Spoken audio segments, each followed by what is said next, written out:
अस्सलामु अलैकुम रहमतुल्लाहि व बरकातुहू।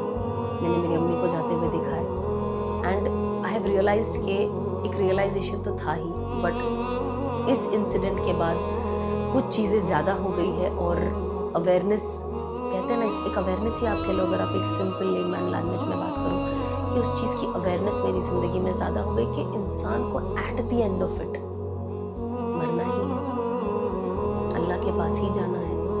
दुनिया में आप कितनी भी कामयाबी हासिल कर लो, कितना भी पैसा कमा लो, कितना भी मशहूर हो जाओ, कुछ भी हो जाए, eight the end of it मौत आनी ही है। और हर जिंदा इंसान, हर जिंदा जानवर, चाहे जो जो सांस ले रहा है, जो जी रहा है, हर उस चीज को फना हो जाना है। Everything is gonna die at the end of it.